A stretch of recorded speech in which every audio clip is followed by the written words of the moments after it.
Qui n'a jamais rêvé d'avoir les armes ou objets de ses persos préférés? Que ce soit manga, animé ou dessin animé de notre enfance, on en a tous rêvé déjà une fois. Et ben moi je m'amuse à recréer des objets comme ça justement. Et vous l'avez vu au titre, aujourd'hui je vais recréer le Zanpakuto à Ichigo dans Bleach. Et les gars, faut savoir que j'ai pas fait ça en plastique, c'est bel et bien du métal les gars. Et évidemment sinon ce serait pas drôle. Je vous assure qu'il coupe, de base, pour de vrai. Pour de vrai, il coupe. Voilà, je vous le dis, il coupe.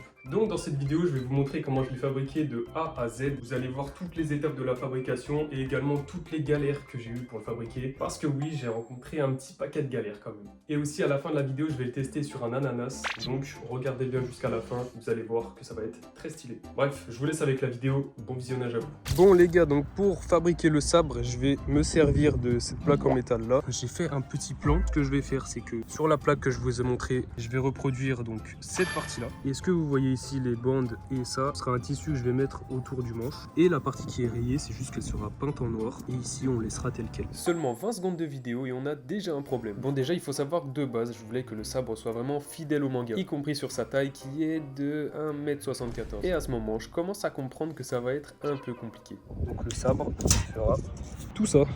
Ça va être vraiment énorme. Comme vous pouvez le voir, c'est tracé. J'hésite à raccourcir un peu. Parce que là, en vidéo, je vous assure qu'on dirait pas, mais c'est vraiment énorme. Je crois bien que je me suis décidé et je pense que je vais laisser de cette taille. Et ensuite, je verrai si oui ou non, c'est bien de raccourcir. Parce qu'en fait, c'est assez dur à évaluer. Là, ça va être simple. Je vais couper tout ça. Là, je change de disque. Ça, c'est un disque pour limer. Ça, c'est ce qui va me servir après pour enlever les parties que je voudrais enlever. Et pour le moment, j'utilise un disque de coupe normal qui est un peu usé, mais...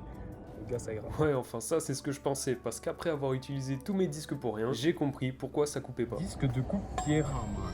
C'est pour couper la pierre les gars. En fait ils sont juste pas adaptés. Hein. Wow man. Je vais essayer de faire avec, on va voir. Hein. Parce que là j'ai vraiment la flemme d'aller à Bricomarché. À ce moment-là je pensais vraiment que c'était cuit, mais j'ai quand même tenté, approximativement 30 minutes après. Devinez où j'ai atterri. C'est cher ça grand. 7 balles ça. Bon bah après ça je suis passé à la caisse et vous allez voir que c'est loin d'être la seule fois où on a mis bien Bricomarché durant cette vidéo. 6 € le disque, je pense que ceux-là ils sont bien. Le mec m'a dit que c'était bien donc j'ai plus qu'à rentrer et continuer. Je vais mettre le nouveau disque et normalement cette fois-ci ça devrait être mieux. Bosch, n'hésitez pas à me sponsoriser. Bon j'ai enfin pu couper cette foutue lame mais une fois fini j'ai réalisé que ça allait être bien trop grand. L'épée elle fait ma taille. Un des problèmes que j'avais dit, déjà de 1 c'est trop lourd, impossible à tenir par le manche. Et en plus, vu que mon métal il est fin, ça se plie. Il faut que je retourne acheter des disques parce que là, les deux que j'avais achetés, ça a fait pour tout ça. Je suis obligé de les raccourcir là, sinon je pourrais rien faire avec. The next day. La lame qu'on va faire, elle sera moins fidèle au manga, mais elle sera un petit peu plus réaliste on va dire. Et le rendu sera quand même pas mal je pense. Et d'ailleurs j'ai oublié de préciser, ce matin j'ai envoyé ma mère acheter des nouveaux disques. Le vendeur il a dit que ça devrait faire, mais je crois que le vendeur il est pas au courant de ce qu'on est en train de couper. Bon, je vais couper tout ça et je vous reprends juste après. Bon les gars, j'ai de bonnes nouvelles pour vous. Regardez le sabre, je viens de finir de couper. Non, je déconne les gars. Il est ici le vrai sabre. Il est incroyable, c'est trop bien. Déjà, on voit, il se plie pas. Ouais, il a failli me tuer le pied avec le sabre, mais je vous montre. Il se plie, mais pas tant que l'autre. Hein. Regardez, je peux le prendre comme ça, alors que hier, le tenir comme ça, c'était impossible. Il est pas aussi grand que ce que je voulais de base, mais ça reste sympa quand même. Bon les gars, j'ai changé de disque. J'espère vraiment qu'il y en aura assez de celui-là. J'ai vraiment la flemme de retourner à Bricomarché. Je vais essayer et on verra bien. Allez, go. Bon, du coup, j'ai pu tout finir avec ce disque, mais comme vous pouvez le voir, c'était très très long. Les gars, c'est tellement long. J'en profite, n'hésitez pas à vous abonner, liker et partager aussi hein, si vous avez des potes à vous qui connaissent Bleach, ou même ceux qui connaissent pas Bleach, envoyez quand même. Je parle, mais il faut que j'avance, donc c'est reparti. 1 hour later. Ça fait un moment que je suis en train de limer et regardez ça. J'ai même refait la forme et tout, bon on voit pas trop parce qu'il fait sombre, il est 20 h. Pour vous dire, j'ai mis du temps, franchement c'est incroyable. Là on voit bien la forme. Alors comme vous le voyez, c'est pas très propre, il y a pas mal de bavures, mais ça je vais trouver un moyen. Attendez, je vais essayer de mettre le tissu blanc autour, voir ce que ça donne. Oh là là. Je sais pas ce que vous en pensez, mais je kiffe déjà. Franchement là il est déjà très joli. Hein. Regardez ça. Ouh, le ciel est beau. On voit plus beaucoup, mais alors, magnifique. Bon, en tout cas, moi j'ai kiffé, je me suis éclaté à faire ça là ce soir. Je pensais pas que j'allais avancer autant. On se retrouve demain pour les finitions.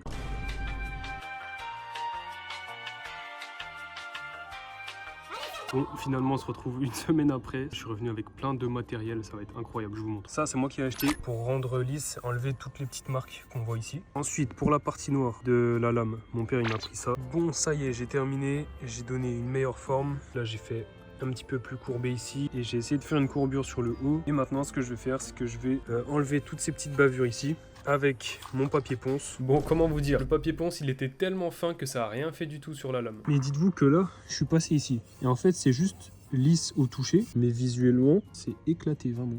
Je crois que je vais devoir m'arrêter là pour aujourd'hui. Demain, je vais faire un petit tour au magasin de bricolage, prendre un papier ponce un petit peu plus gros et comme ça je pourrai continuer. Les gars, regardez ce que j'ai. C'est ma mère qui m'a pris. Je vous montre rapidement. Je sais pas si ça se voit beaucoup, mais il y a différents types de grains. Donc on va commencer par le gros. Petit à petit, on va aller sur le fin. Et normalement, on devrait avoir un beau rendu. On va prendre un morceau. Je vais quand même pas fabriquer ça pour rien. On va tirer ici.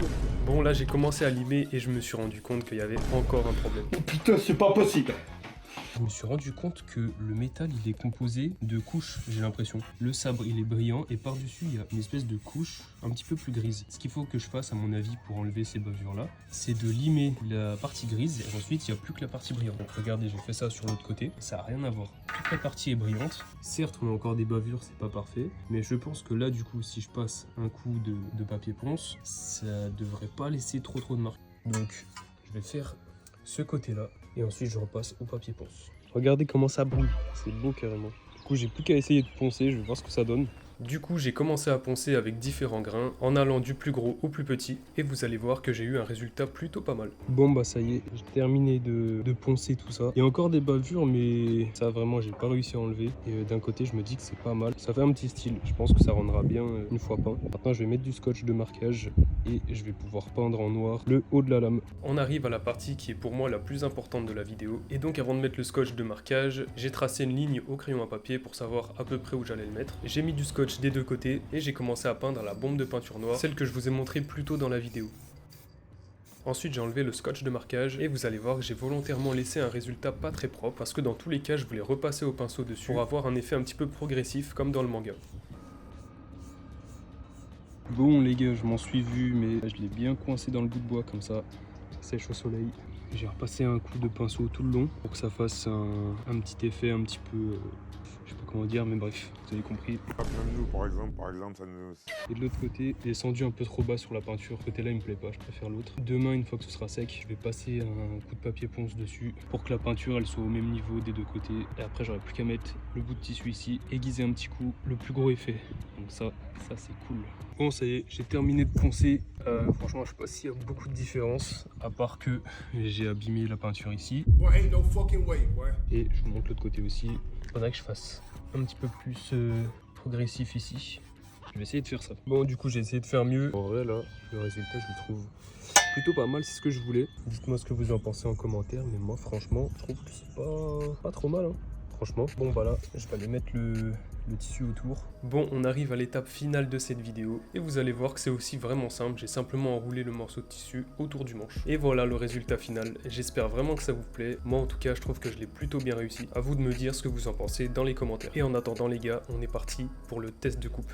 3, 2, 1... Ah, ça a pas trop bien fait, je trouve. Je l'ai mal coupé. Oh my god. Deuxième essai.